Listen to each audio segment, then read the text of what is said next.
Kushtia medical college হাসপাতালের পরিচালক সহ কর্মকর্তা কর্মচারীদের পরিচালকের রুমে তালাবদ্ধ করে কলেজের সামনের মহাসড়ক বন্ধ করে বিক্ষোভ করছেন শিক্ষার্থীরা বলছেন বারবার প্রতিশ্রুতি দেয়া হলেও এখনো পর্যন্ত কুষ্টিয়া মেডিকেল কলেজ হাসপাতালে চিকিৎসা সেবা বিভাগ চালু করতে পারেনি কর্তৃপক্ষ।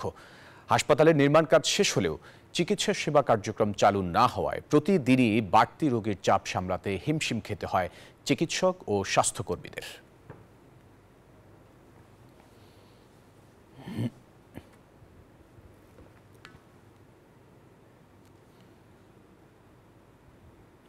দর্শকের বিষয় বিস্তারিত জানাতে যুক্ত হচ্ছেন সহকর্মী মাহতাব উদ্দিন লালন। মাহতাব, হাসপাতালটি চালু হতে কত সময় লাগতে পারে এ বিষয়ে হাসপাতাল কর্তৃপক্ষ কি বলছেন?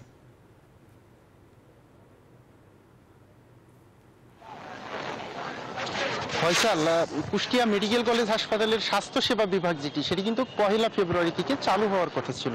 আজকে যারা আন্দোলন করছেন কুষ্টিয়া মেডিকেল কলেজের শিক্ষার্থীরা, তারা যেটি বলছেন যে হাসপাতাল কর্তৃপক্ষ তাদেরকে প্রতিশ্রুতি দিয়েছিলেন ফেব্রুয়ারির চালু হওয়ার কথা।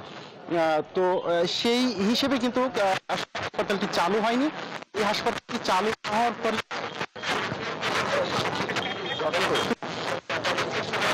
বাস্তবিক যে আসলে চিকিৎসা সংক্রান্ত যে বিষয়, সেইগুলো কিন্তু আসলে তারা কথা বলতে তারা করতে পারছেন না, যার কারণে আসলে তাদের সমস্যা হচ্ছে। তাদের একাডেমিক কার্যক্রমে কিন্তু ব্যাপকভাবে প্রভাব পড়ছে।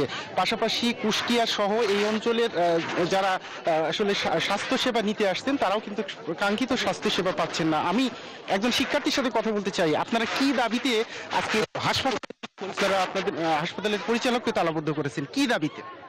আসলে দেখেন, আমরা হচ্ছে শিক্ষার্থী, আমাদের ক্লাসরুমে থাকার কথা, কিন্তু আজকে আমরা এই রাস্তায় দাঁড়িয়ে আছি। এটা অবশ্যই খুবই দুঃখের। আর এটার কারণ একদিনে হয়েছে বা একদিনে তৈরি হয়েছে আমাদের মধ্যে এই মনোভাব, তা কিন্তু না।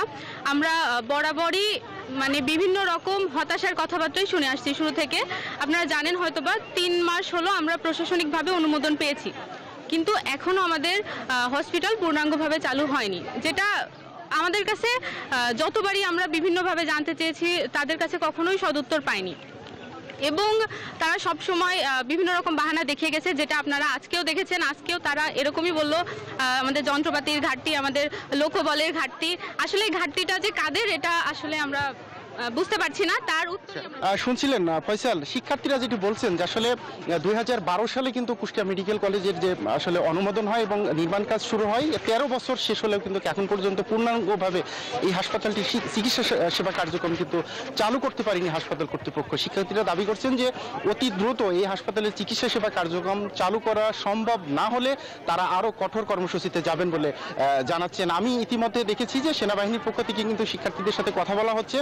তারা যাতে এই ব্যস্ততম যে সড়ক, সেই সড়কের অবরোধ করে রেখেছেন, যেহেতু অবরোধটি যাতে তুলে নেন, সেই ব্যাপারে কিন্তু সেনাবাহিনীর পক্ষ থেকে কিন্তু শিক্ষার্থীদের সাথে আলাপ আলোচনা চলছেন। তো এই ছিল আমার কাছে আসলে কুষ্টিয়া মেডিকেল কলেজের সামনে থেকে সর্বশেষ। লালন, আপনাকে ধন্যবাদ আমাদের সাথে যুক্ত হবার জন্য।